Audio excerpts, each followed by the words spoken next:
আবারও ভিন রাজ্যে মুর্শিদাবাদের এক পরিযায়ী শ্রমিকের মর্মান্তিক মৃত্যু। আবারও এক পরিবারকে ধ্বংস করে দিয়ে ফিরে এলো শোকের সংবাদ।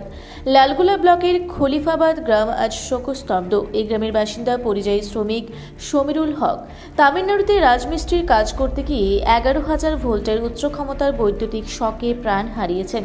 ঘটনার খবর পৌঁছাতেই ভেঙে পড়েছে গোটা পরিবার। 3টি ছোট সন্তানের চোখে আজ শুধুই অন্ধকার। শারীরিকভাবে অসুস্থ স্ত্রী দিশেহারা, কারণ পরিবারের একমাত্র উপার্জনকারী মানুষটিই ছিল সমীরুল। আজ সেই মানুষটি আর নেই। রয়ে গেল ঋণ, অভাব আর অনিশ্চিত ভবিষ্যৎ। স্ত্রীর কান্না ঝরানো দাবি, সরকার যদি এখনই আমাদের পাশে না দাঁড়ায় তাহলে এই পরিবারটা বাঁচবে না, আমাদের বাচ্চাগুলোর ভবিষ্যৎ শেষ হয়ে যাবে। এদিকে গোটা এলাকা ক্ষোভে ফুঁসছে।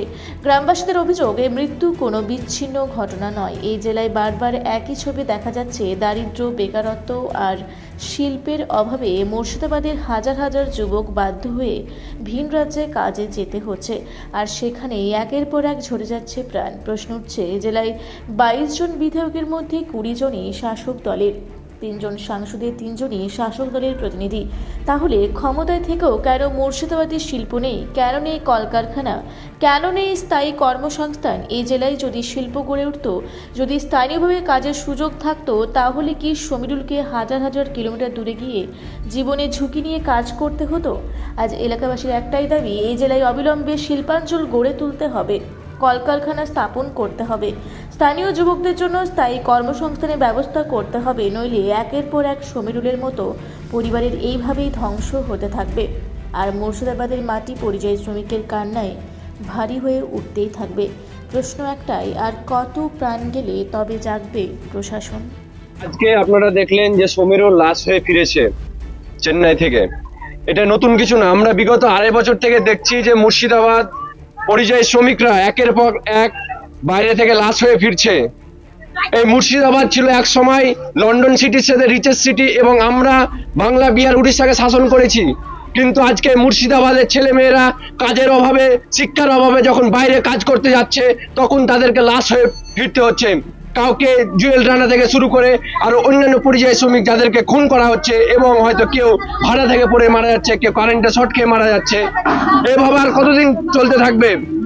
এই মুর্শিদাবাদে কোনো কর্মসংস্থানের ব্যবস্থা নেই। এই মুর্শিদাবাদ আজকে শিক্ষা, সংস্কৃতি সব দিক থেকে আজকে পিছিয়ে। এই মুর্শিদাবাদের মানুষ আর কত লাঞ্ছিত, বঞ্চিত হতে থাকবে? এই মানুষগুলো কি লাশের কি কোনো মূল্য নেই? এই মানুষগুলোর জানের কোনো মূল্য নেই? রাজ্য সরকার থেকে কেন্দ্র সরকার এই মুর্শিদাবাদ কি সংখ্যালঘু এলাকা বলে এখানকার মানুষের সাথে বঞ্চনা করছে? এই দ্বিধাচারিতার কতদিন হতে থাকবে? কবে পাবে মুর্শিদাবাদের মানুষ কর্মসংস্থান? কবে হবে চিরস্থায়ী কাজের ব্যবস্থা? এখানকার মানুষ এমনি এমনি বাইরে ছুটে যায় না কাজে। কাজের অভাব, সংসারের তাগিদে এরা রুজির ব্যবস্থা করার জন্য বাইরে ছুটে যায়। কিন্তু তারা যখন বাইরে ছুটে যাচ্ছে, কেউ লাশ কারেন্টে শর্ট খেয়ে মারা যাচ্ছে, কেউ ভাড়া থেকে পড়ে মারা যাচ্ছে, কাউকে খুন করা হচ্ছে, কাউকে জয় শ্রীরামের রানা দিয়ে কাউকে করা হচ্ছে, হেনস্থা করা হচ্ছে, মব লিঞ্চিং এর শিকার হচ্ছে বিজেপি শাসিত রাজ্যগুলোতে। আর আমাদের রাজ্য সরকার কোনো এই পরিযায়ী শ্রমিকদের নিয়ে এখন পর্যন্ত কোনো ব্যবস্থা গ্রহণ করলো না। এখন পর্যন্ত এদের পরিচয়ের কোনো ব্যবস্থা করলো না। আর এমপি এমএলএ গুলো তো বোবা হয়ে গেছে।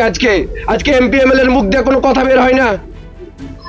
আজকে যে পরিযায়ী শ্রমিকেরা একের পর এক মারা যাচ্ছে, কিন্তু এমপি এমএলএ আজ তাদেরকে কোনো খোঁজই পাওয়া যায় না। এই যে মারা গিয়েছে, তো কোনো খোঁজই নেই। আপনাদেরকে কি এমনি বাড়িতে শুয়ে থাকার জন্য মানুষ ভোট দিয়েছে?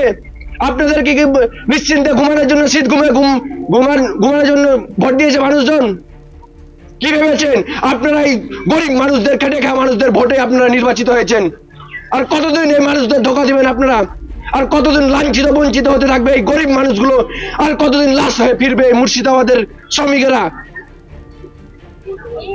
আমি সরকারের দৃষ্টি আকর্ষণ করছি, এবং এমএলএ সাহেব, এমপি সাহেব যারা আছেন তাদের দৃষ্টি আকর্ষণ করছি। এই যে ভাই মারা গেছে, এর 3টা ছেলে মেয়ে আছে, 2টো মেয়ে, একটা ছেলে সন্তান আছে।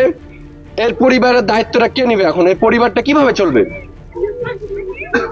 এই যে সমীরুল ভাই মারা গিয়েছে, ইনার স্ত্রী হচ্ছে উচ্চশিক্ষিতা, ইনার একটা চাকরির ব্যবস্থা গ্রহণ করা হোক, এবং সরকারি দপ্তর থেকে একটি আর্থিক অনুদান দেওয়া হোক, যেন এই পরিবারটি সারভাইভ করতে পারে এবং সঠিকভাবে নিজের জীবনযাত্রা শুভভাবে চালাতে পারে। এবং আরো এটা দাবি রাখবো যেন মুর্শিদাবাদে একটি কর্মসংস্থানের ব্যবস্থা গ্রহণ করা হয়, যেন এখানকার ছেলে মেয়েদের বাইরে গিয়ে লাত খেতে না হয়, মার খেতে না হয়, এবং যারা বাইরে গিয়েছে তাদের পরিচয়ের ব্যবস্থা করা হোক এবং তাদেরকে প্রোটেকশন দেওয়ার ব্যবস্থা করা হোক।